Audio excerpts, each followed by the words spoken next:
Are you ready to perform at your highest potential?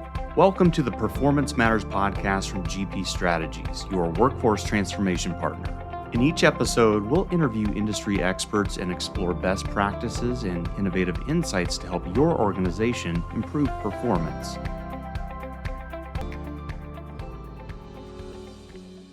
Welcome to the podcast. I'm Cathy Palochko, Senior Vice President and Global Automotive Lead for GP Strategies. I'm joined today by Dave Zuchowski, Chief Strategy Officer for United Digital, who serves as a member of GP Strategies' Automotive Advisory Board, and our guest, Ted Kraybill, President of ESI Trends, a firm dedicated to researching the state of engagement and retention in the retail auto industry. We've come together today to talk about just that, the state of the retail automotive workforce. Cathy, thank you for having me. Our pleasure. Dave, you want to get us started? Sure. I've always been fascinated by the dynamics of the automotive workplace, right? I tend to look at it as a tangible asset and many dealers don't look at it that way, and that's created some problems. In my experience of over 40 years of calling on stores, I've consistently found that the highest performing stores, it's not dependent on market, it's not dependent on brand served, none of that. The highest performing stores have the lowest employee turnover and the highest retention among key positions. And it's been unfathomable to me that not more time is spent by dealer operators trying to understand the key drivers of loyalty and retention. I mean, they'll spend all day, really smart, really successful entrepreneurs, they'll spend all day scrutinizing their cash flow and managing their receivables and optimizing their inventories and controlling their overhead expenses. But they don't spend a lot of time on evaluating how do we attract people to our store? How do we retain those people? And it's just something that's got to change in order for this constant churn the industry's been dealing with for the last 100 years, really, to change. Thanks, Dave. So Ted, you do just that. Your entire business and much of your career has been dedicated to helping dealers understand where they are with employee engagement and retention. And so can you tell us a little bit about the workforce study and what it yielded in the last year or so? I certainly can. First of all, I agree with what Dave just said, and it hasn't been that long ago that dealers kind of looked at turnover as something that was actually could be a good thing. And they didn't really, their attitude was, if you leave, I can always, get several other people to fill your position. So now things have been changing quite a bit over the last few years, and particularly in the last year or two. Turnover, we've been looking at turnover for 20 years probably. And the total turnover in the industry, I mean, everyone says how bad turnover is, but if you compare the total turnover in retail automotive, which in 2019 and 2020 was about 46%, that's not bad compared to the Bureau of Labor Statistics private sector percentage separations. And they define separations as voluntary and involuntary quits. So 50% is what the most recent private sector turnover rate has been. So the industry by its, as it stands is kind of right at the average. The only two positions that are, tend to be above the average are sales consultants and service advisors. I mean, sales consultants have bounced back and forth year to year around anywhere from 70 to 80%. And service advisor turnover has pretty much averaged about 48, 49%. Whereas, service tech turnover has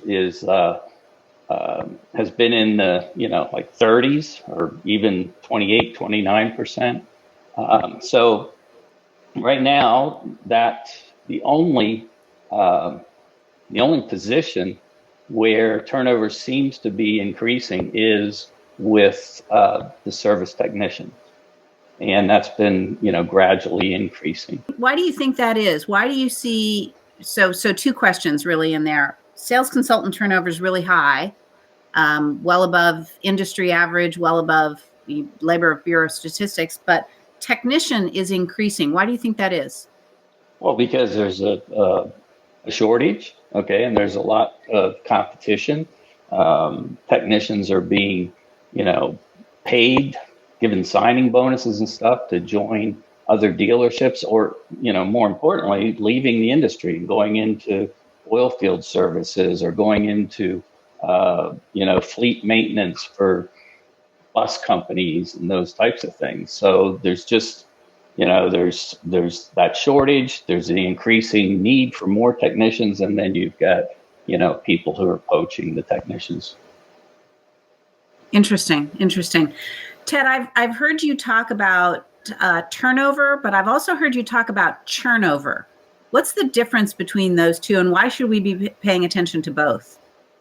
Okay, so turnover is, when we measure turnover for the workforce study, we count every termination. Like, even if an employee shows up and only works a couple days and then leaves, you invested in finding that employee, took time away from managers to interview the employee and so forth. So we count that as turnover. Churnover then is how many times when a position opens up, do you have to hire someone until you find someone that is going to, stick around? So churnover is actually a measure of your hiring efficiency. It also, is impacted by, your onboarding and orientation or lack thereof. Okay. So, when people, turnover is what people refer to as the revolving door, I think. What I thought was really funny is just like cholesterol, there's good turnover and bad turnover, I think. And so you can look at a store that has 10 salespeople, and 9 of the 10 salespeople are with them for the entire year. And that 10th position is always turnover. And I think that sort of refers to what you talked about before. Sometimes turnover isn't bad. But so if you look at your statistics at the end of the year, you've turned over one position 12 times, but you're retained 9 of the 10 for the entire year. So that's not, it may look like a high turnover number, but it's not necessarily bad, right?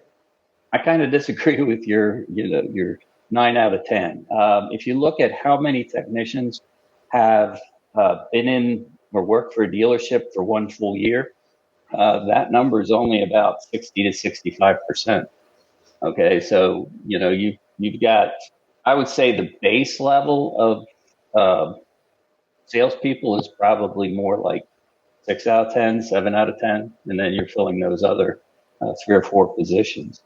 But the worst part is that sales consultant turnover or retention at the 3-year mark is only like 1 out of 3. So in 2019, 34% of the sales consultants had been in the job for the full 3 years, or they reached their 3-year anniversary.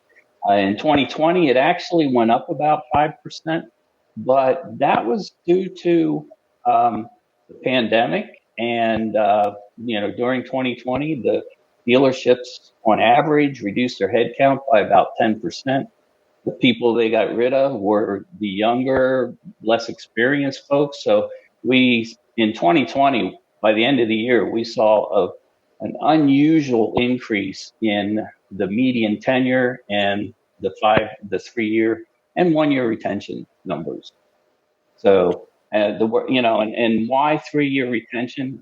That's a metric that I think dealerships need to focus on. And it's very easy to calculate it. All you need to do is get your HR manager or payroll manager to print out an active employee list and count how many people have, been with you for 3 years or more. Okay. And it's 3 years is important because for the key production jobs, it takes about 3 years till you get up to full productivity. And we can tell that by looking at, what people are making after 1 year, after 2 years, and after 3 years. So for the first 3 years, compensation goes up by, 15 to 20% a year. And then it levels off at something that's, single digit. So if you're losing half your people in the dealership before they reach their full productivity, that's seriously, impacting your gross profit production. That's always been to me a sore point, and the numbers that you just talked about are really, really important numbers to the operation of a dealership. Yet I don't think most people know them and recognize them. We've got 20 groups all over the country that look at metrics all day long for average gross per unit and average F&I and overhead expenses and the service performance, things like that.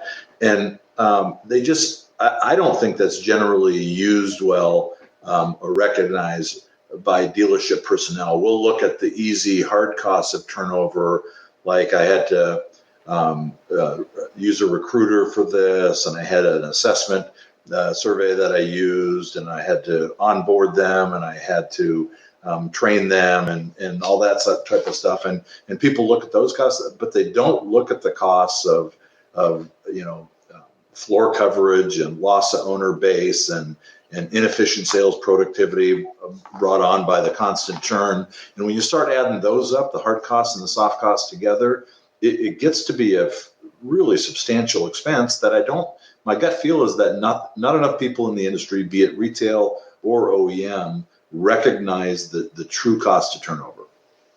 It's an interesting point, Dave. I did a few years ago a study for a dealer group that I was working with on just the difference in productivity between employees in their first 90 days and employees that made it through the full year. And you are absolutely right that the closing ratio on a 3-month salesperson versus a 1-year salesperson is dramatically different. And so we're launching these employees out onto the sales floor, and they're burning through ups, right? They're burning through opportunities at a much higher rate than a person who's been with us longer, which goes to show that we need to make a greater investment in onboarding, training, and retention over the long term. So Ted, I heard you talk about turnover and Churnover and 3-year retention. I think what we're talking about here are some vital signs that dealerships need to be paying attention to. What are some of the other vital signs that you think we should be measuring, with the KPIs that dealerships should be paying attention to relative to employees? Well, going back 20 years, the number that I have looked at and followed and still calculate as a measure of productivity, which then helps you to quantify the cost of turnover, but monthly gross profit per employee is one of the key numbers. And that number, like in 2019, from the workforce study, we calculated the average for all dealerships was like $8,500 per month per employee. And the reason to look at all employees in your dealership and not, do a monthly gross per salesperson or monthly gross per service advisor is because all employees in the dealership, can impact productivity. I mean, if you have a new, lot person who doesn't know what they're supposed to be doing, and a salesperson is wasting time finding a car or finding the keys to a car or something like that, I mean, it hurts that salesperson's productivity. So you need to take your total gross and take your average head count and divide, the gross by the average head count for the month. And that's a number that, you should be tracking. And with that, we can actually calculate the cost of turnover, because Cathy, as you know, one of the exercises we do is we try and show the business case for retention for the dealers. And since I started looking at this, a 10-point increase in turnover or a 10-point reduction in 1-year retention can, impact your monthly gross per employee by somewhere around $400 to $600 per month. And so if you extrapolate that and you take an average dealership and so forth, that 10-point difference in turnover and retention, ends up for an average dealer being about, 400,000 to 500 to 600,000 in additional gross. So that's an opportunity that the dealer is losing because, of being 10 points higher in turnover than the industry or something like that. And what's really amazing is if you take that number, that, 50,000 per dealership per year, and you take it times the 16,700 dealerships, I mean, turnover is it's like an $8 billion cost to the industry, So, what's that? I'm sorry. I'm 100% in agreement with you. And from conversations I've had over the years, we have a very similar conversation. Look, you're selling 80 cars a month. You should be selling 100 cars a month. That's 20 cars a month times 2,000 front end, 1,000 back over. This is costing you, X dollars. That's a big number. Or for owner loyalty or service retention or market share, whatever it is, you assign a dollar amount in terms of lost opportunity. You quantify that to get the dealer's attention, and then you have actionable plans to improve that. I just have never seen either an OEM or a dealer. There are dealers that are progressive that do look at this very closely and understand it, and they're very successful. But generally in the industry, I think we're lacking the ability to have those types of people, talent type of management metrics that people widely recognize. The OEMs talk to the dealers about it. The dealers talk in their 20 groups about it.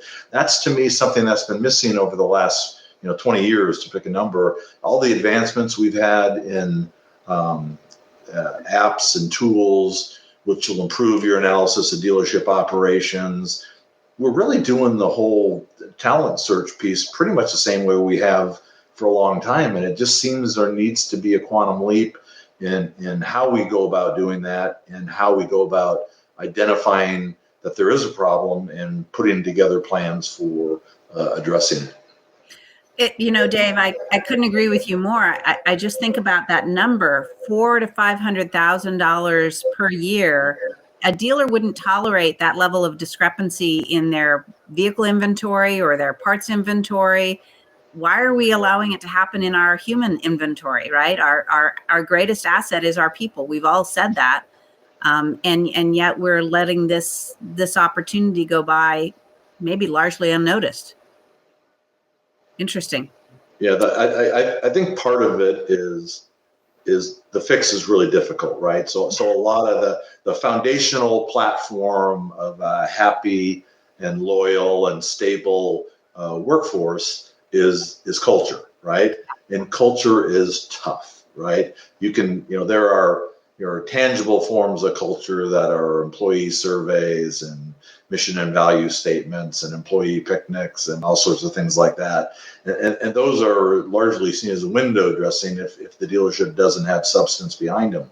But in order to really stabilize a workforce, it takes very hard, very long-term investment in the actual culture of the store, the way people behave every day, what they do and what they say and how they act reflects the true behaviors that are valued in that organization. Those are tough things to do and more time consuming. And I think that and the absence of really hard metrics for people metrics has been what's preventing us from making any measurable gains in these areas over the years. So Ted, we've talked about turnover and Churnover, or the measure of short timers. We've talked about the cost of turnover, gross profit per employee, 3-year retention. Is employee satisfaction a metric that we should be paying attention to here as well? Way to tee it up for me, Cathy. Absolutely. When I got started, I built the business on measuring employee satisfaction. So we've gone through several different ways of trying to measure engagement. But one thing that's pretty amazing, and I'll come back to Dave's comment about culture and what it's like to work in a dealership and so forth. I mean, as bad as the reputation of dealerships and working in a dealership, as bad as that reputation is at times, employee satisfaction in this industry is actually pretty high. Like, since I started measuring employee satisfaction and engagement, when the rest of the industry was, or there were studies that would say that only 60% of employees are satisfied or very satisfied. That number for retail automotive was 75%. And since then, now they're saying that only 40% are, satisfied or very satisfied. So, then we've also just recently, we went to measuring engagement using Net Promoter Scores. Now, Net Promoter Scores, everyone in the industry is pretty much familiar with Net Promoter Scores because it's a way that it's a very common way now that customer engagement and customer experience is being measured. So, we have 3 questions that we ask employees. How likely are you to recommend our sales department? How likely are you to recommend our service department? But the most important one is, how likely are you to recommend this dealership as a great place to work? And so the literature says that an employee NPS of 30 is considered good. Like 10 to 30 is considered good. And we've now been using NPS to survey dealership employees for almost 2 years now. And, 18,000 employees have been surveyed. And the average NPS for this industry is, like 40 to 44. So, it's yes, the industry is, it has a bad culture reputation. Okay. But, overall, it's a pretty, apparently a pretty satisfying place to work. So, Ted, does that mean we've simply got a PR problem? Yes, but we also have to address the culture and the work environment issue. Okay, because one of the questions we ask every employee that we survey is, are you looking for a better job? Are you looking for a better job, outside the industry or with another dealership? And, the answer, it's just a yes or no answer. And the answer to that question is, on average, for all non-manager employees, is about 18% are looking. So then we follow that up with everyone who says, yes, I'm looking. We ask them, we give them a list of reasons why they're looking, and they can pick up to 3. And the number one thing that they check off is pay. Okay. Probably, more than half of the answers, or half of the people who say they're looking, say that pay is one of the reasons why they're looking. But I discount that a little bit, because it's very easy to use pay as an excuse or a reason for leaving, rather than saying, I've got a really bad manager, or, our manager really, is driving people away. It's easier. It's conflict avoidance if you just say, I'm leaving, because I'm getting higher pay. So then, all right, if you look at the people who check off that they're leaving because of a bad work environment, no teamwork, some hostility, and then also bad managers and not trusting their managers. If you look at those 2 reasons, 50% of the people say check off one of those reasons. So, it's the work environment, the culture is, a big reason why people leave car dealerships. So, we've got to address that along with, the PR part of it as well. When you talk about it in PR terms, it's amazing to me that for the most part, the OEM has not really played a role in people management over the years, right? It's generally been considered a dealership responsibility. The OEMs get involved in sales training, they get involved in technical training, they get involved in all sorts of areas, but they haven't really gotten involved in, how to best recruit and how to assess and how to select and how to place people and, training and stuff like that. There hasn't been an involvement because there's a lot of HR related issues as to whose employee is it, I think is what scares them away. So I think for this to change going forward, because one of the biggest issues is we can't forget the people we're losing that are in the industry. It's very difficult to attract people to the industry as a career path, right? So we just talked to a very successful dealer group that said about 90% of his hires over the last year came from Starbucks or other completely ancillary retail industries that had skill sets that fit in today's retail environment. So it seems to me that the OEM needs to collaborate with the dealer more going forward in terms of identifying what these metrics are that we're going to measure ourselves by, and providing and cascading best practices in each of those areas that can help the dealers improve. And that's just an area they haven't been too involved in.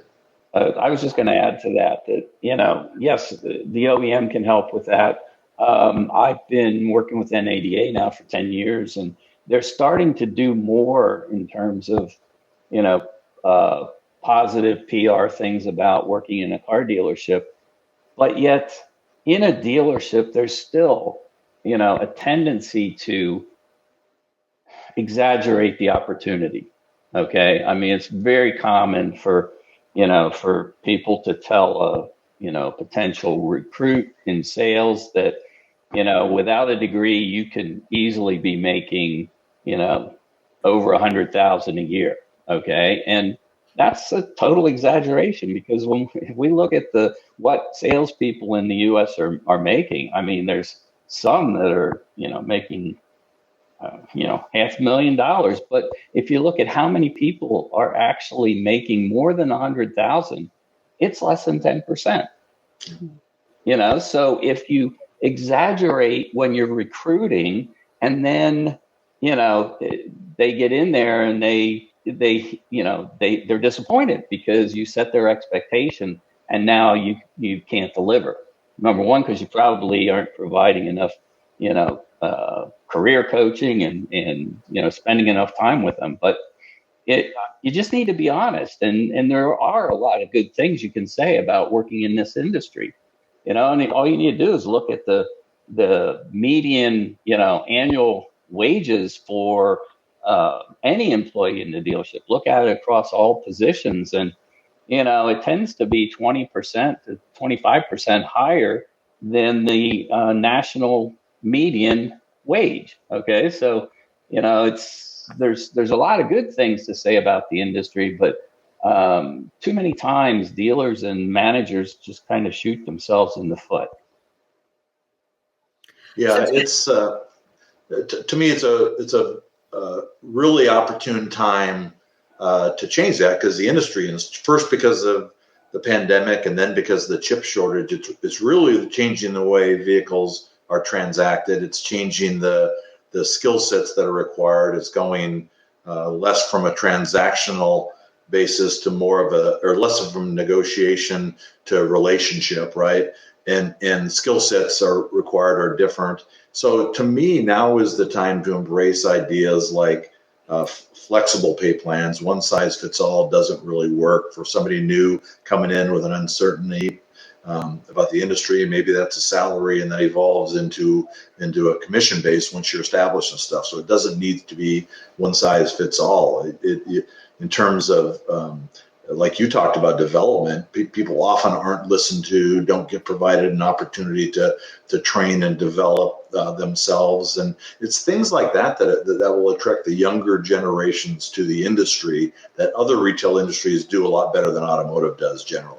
There's another factor at play here that I've been having conversation around late, and that is the fact that we've got 4 generations, sometimes 5, working inside of a dealership. And there's really kind of a dividing line right now around the age of 40. If you are younger than 40, you've never known life without technology. If you're older than 40, you remember the paper and pencil way to do things.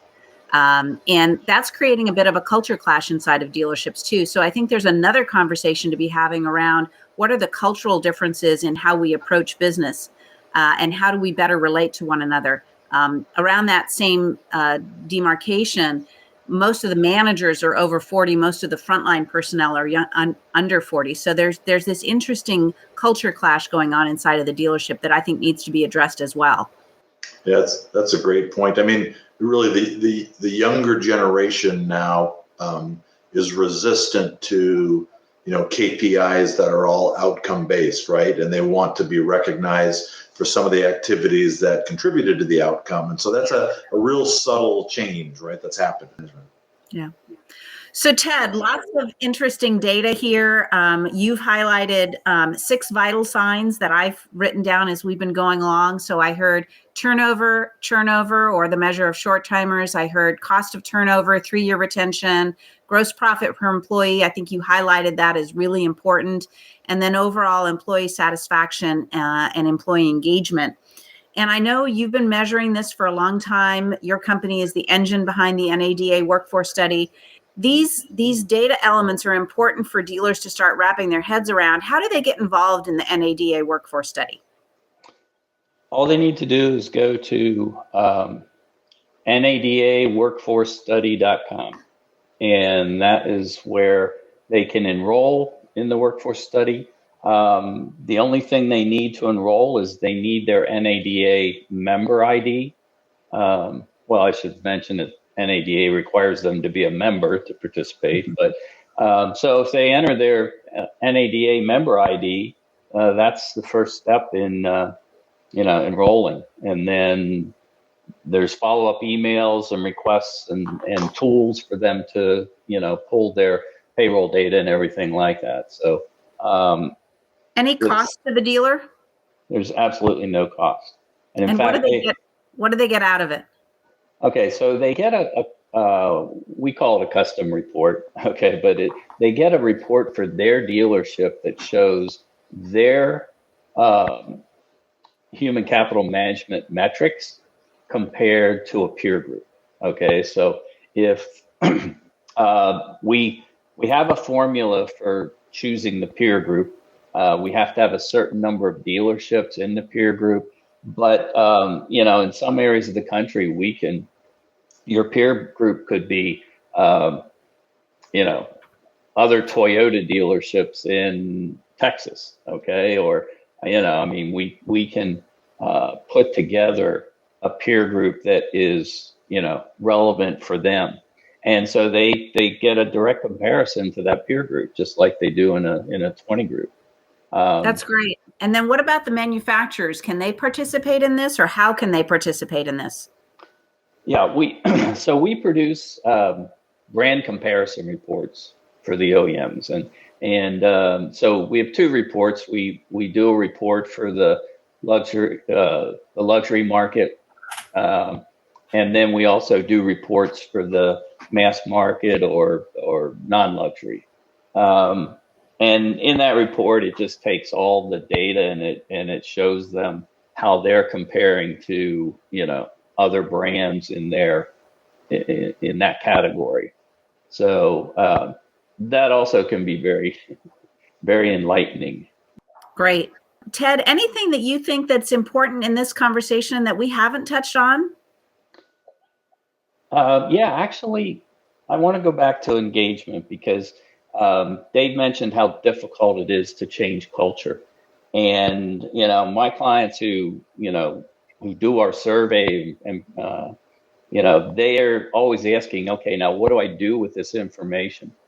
And the way I always coach the GM is, first of all, promoters, when you're using the Net Promoter Score, promoters, the thing that is most common about them is they look forward to coming to work, and that's the highest correlation with promoter percentages is how they answer the question, do they look forward to coming to work or not. So just that one question. If you're a GM, and first of all, if you want to manage engagement and you want to change your culture, you've got to be constantly talking and listening to your employees.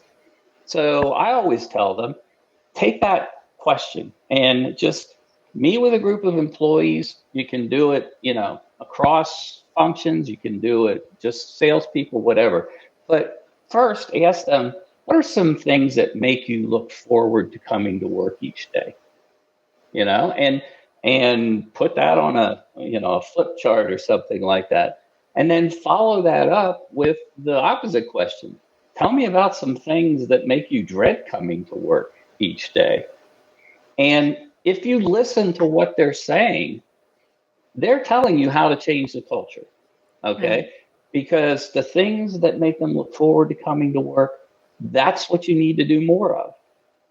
Okay? And the things that make them dread coming to work, those are the aspects of your culture or processes or whatever that, maybe you should address.